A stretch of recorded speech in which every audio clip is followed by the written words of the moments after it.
Welcome to the series of AI videos. This is one of the hands-on videos.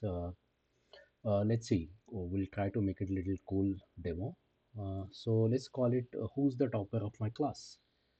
Okay. So the idea here is that I have say three tables: a student table, a subject table, and a marks table.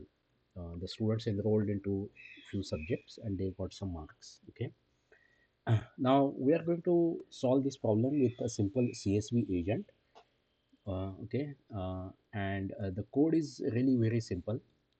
So it's like just 2 3 lines of code.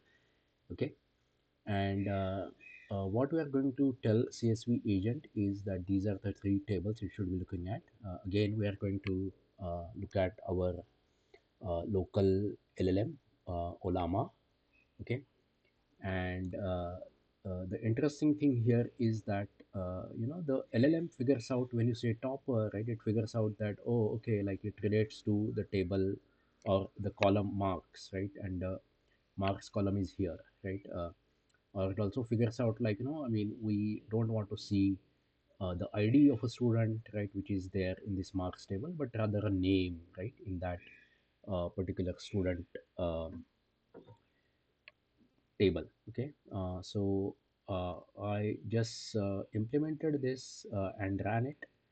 Okay, and here you go. Okay, it kind of tells you how it reasoned it, right? It kind of use these data frames, right? And bingo, right? It basically gave me the topper. The topper of the class is Daniel with 318 total marks. Cool.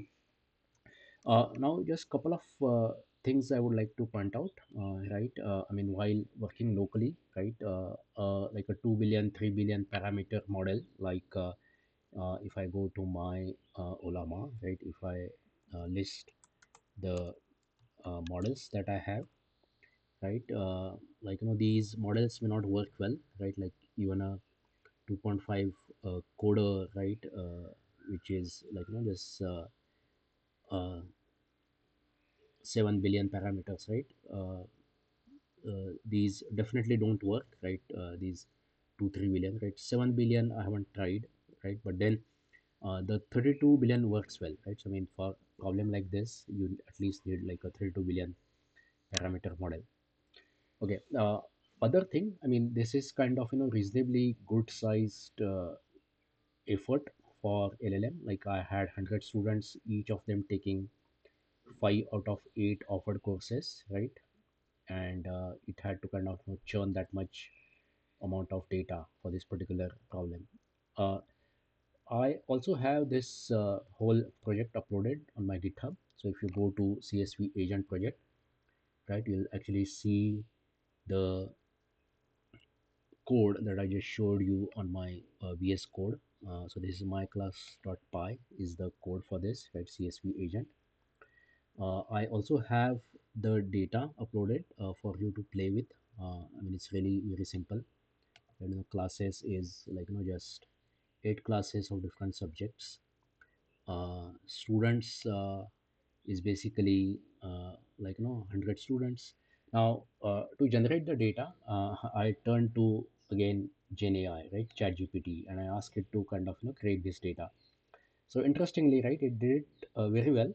I had to kind of tweak it a little bit, where initially it didn't give the real names, right? So I asked it to give real name. Okay, and interestingly, with a free subscription, it doesn't give you the data because I ran out of my whatever analysis limit, right? But it gave me the code. So apparently code is cheaper than data, right? And I have even uploaded that code that it gave me, right? So this is the generate.py, right? It's a very simple code that it generated the marks table for me. Okay, so that's about this who's the topper of my class project, right? You can try other queries, total marks scored by specific student, right? List toppers of every subject, so on and so forth. Okay, so good luck playing with Gen AI CSV agent. If you like the video, click the like button, subscribe to my channel, and looking forward to seeing you in my next video. Bye.